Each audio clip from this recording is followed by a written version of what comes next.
अब हम D block elements की प्रॉपर्टीज देखेंगे।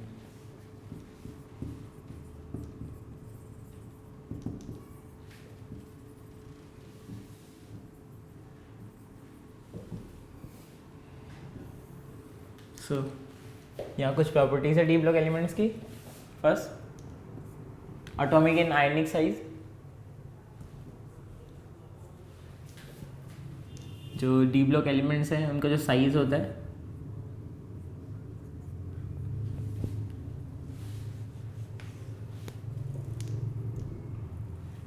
वो पहले बढ़ता है, उसके बाद कम हो जाता है, और लास्ट में जो D10 एलिमेंट्स होता है उसका साइज से ज़्यादा होता है। ये 5 तक होता है, 5 तक बढ़ता है, उसके बाद यहाँ से घटता है। ये इसका जनरल ट्रेंड है, ठीक है। ये साइज की प्रॉपर्टीज है, पहले प्रॉपर्टीज देख लेते हैं। First, atomic and ionic size. जो डी ब्लॉक एलिमेंट्स हैं उनके एटम का साइज और उनके आयंस +1 +2 +3 तक जो भी होते हैं उनके साइज पे इस प्रॉपर्टीज में देखेंगे। Second, ionization enthalpy. एटम को से 1 इलेक्ट्रॉन 2 इलेक्ट्रॉन निकाल के जो आयन बनता है उसमें जो एनर्जी देनी पड़ती है वो है आयनाइजेशन एंथैल्पी। ऑक्सीडेशन स्टेट्स, ये एलिमेंट्स कौन कौन से ऑक्सीडेशन स्टेट्स शो करते हैं 3D में हम देखेंगे कि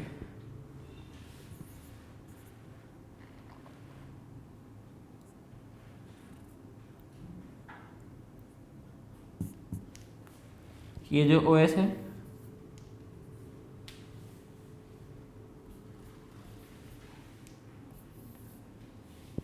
सॉरी ये तो +8 भी शो करता है। इससे पहले का जो एलिमेंट है ये +7 तक शो करेंगे, +2 से +7 तक। ऑस्मियम का एक एलिमेंट होता है OsO4। तो यहाँ इसकी oxygen state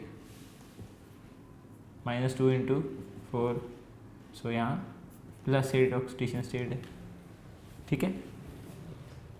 enthalpy of atomisation, जैसे कोई भी डी ब्लॉक एलिमेंट्स है, एलिमेंट का जो एटम है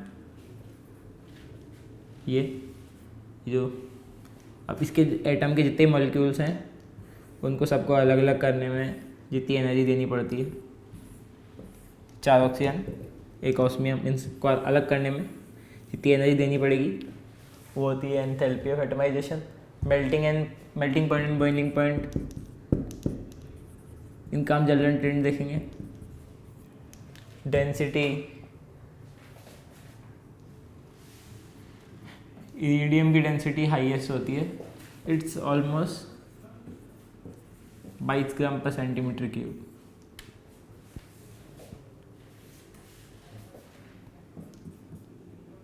वाटर की 1 g/cm3 होती है, यानी इसका 1 लीटर 22 kgs के बराबर है। इरिडियम की जो इतनी सी बॉल होती है छोटी सी, उसका भी वेट बहुत ज़्यादा होता है, इसको हाथ से नहीं उठा जा सकता क्योंकि बहुत छोटी सी चीज़ है, तो उसको उठाने में बहुत दिक्कत आती है, ठीक है। रिएक्टिविटी, ट्रांजिशन एलिमेंट्स में हम देखा कि लास्ट वाले जो ग्रुप 12 एलिमेंट्स हैं उनकी रिएक्टिविटी बहुत कम होती है, ठीक है। जो 3D5 वाले आएंगे 3 4 5 6 7, उनकी रिएक्टिविटी कम होती है, पर वो ऑक्सीजन स्टेट ज़्यादा शो करते हैं। जैसे KMnO4 है, इसमें Mn की ऑक्सीजन स्टेट +7 है।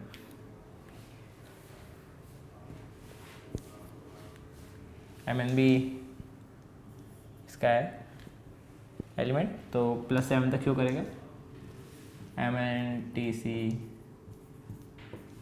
ठीक है। Next, complex formation. D block elements complex बनाते हैं, जैसे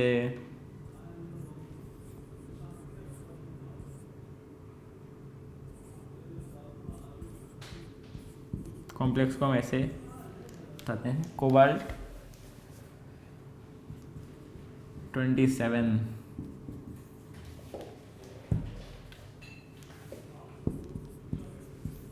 ठीक है। KMnO4 है। ऐसे ही कई सारे होते हैं। ये कॉम्प्लेक्स है, कॉम्प्लेक्स हम ऐसे शो करते हैं क्योंकि जब हम इसको आयोनाइज करते हैं कॉम्प्लेक्स को तो ये ऐसे टूटेगा।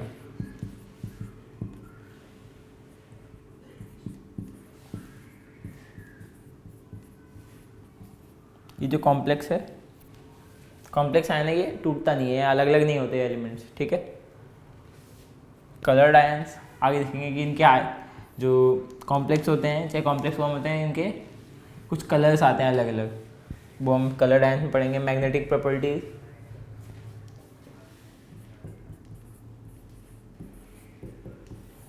ये 3 एलिमेंट्स, इनमें मैग्नेटिक प्रॉपर्टीज होती हैं।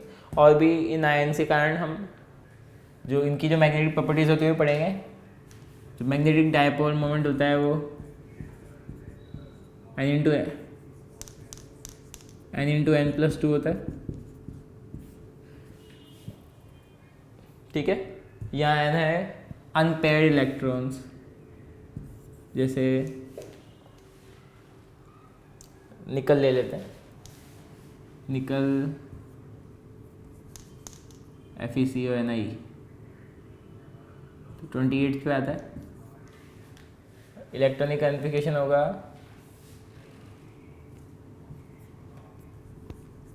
4s2 3d8। एस में भरे 2 इलेक्ट्रॉन और इसमें अपन इलेक्ट्रॉन भरते हैं ऑफ बॉ प्रिंसिपल। पहले 5 ये भरे, 6 7 8, इसमें ये 2 अनपेयर्ड इलेक्ट्रॉन्स हैं। So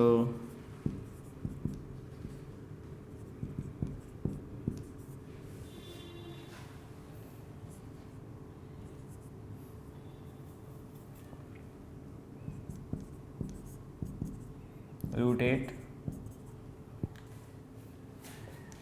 it's almost 2.73। इसका मैग्नेटिक डायपोल मोमेंट होता है, यूनिट होती है बोर मैग्नेट्रॉन, ठीक है। इसके बाद कैटालिटिक प्रॉपर्टीज, इनके कई सारे कैटलिस्ट होते हैं। एक मोस्टली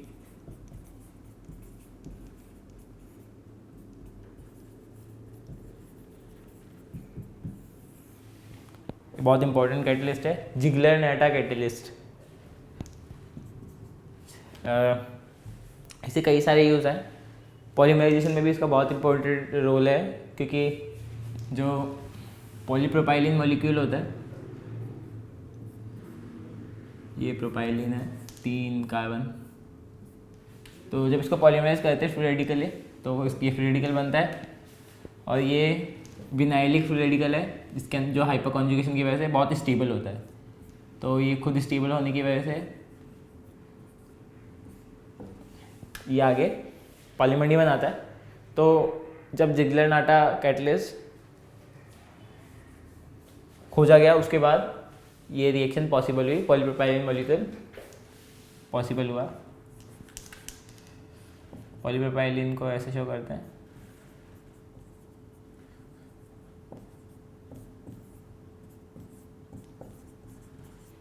क्या जो स्विच बोर्ड्स के बटन्स होते हैं उनमें इसका यूज़ होता है, ठीक है। Polyethylene, polypropylene, polyethylene bag, polybags तो देखे होंगे आप लोगों ने। नेक्स्ट आता है फॉर्मेशन ऑफ अलॉयस। अलॉय एक तरीके से सॉलिड सॉल्यूशन है। जैसे सॉल्यूशन होता है, जैसे पानी में शुगर या सॉल्ट मिक्स करते हैं, शुगर या सॉल्ट डाली, बाद में इसको घुमाने पे मिल जाता है, ठीक है। वैसे ही जो सॉलिड्स होते हैं उनको आपस में मिलाया जाता है। जैसे बैल होती है, उसके अंदर 3 एलिमेंट्स होते हैं। ये सिर्फ लोहे की या किसी एक एलिमेंट की नहीं बनी होती।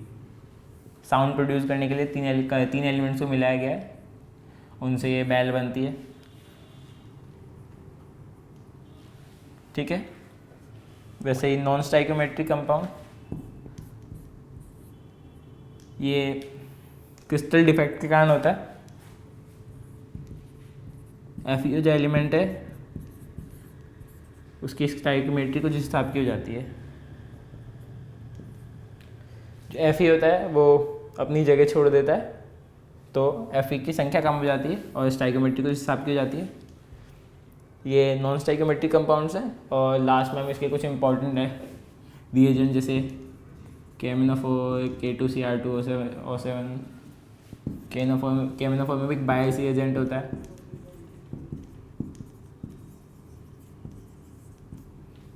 डाइल्यूट KMnO4, इसका ऑर्गेनिक केमिस्ट्री में बहुत यूज़ होता है। खुद KMnO4 भी एक ऑक्सीडेटिव रिएजेंट है।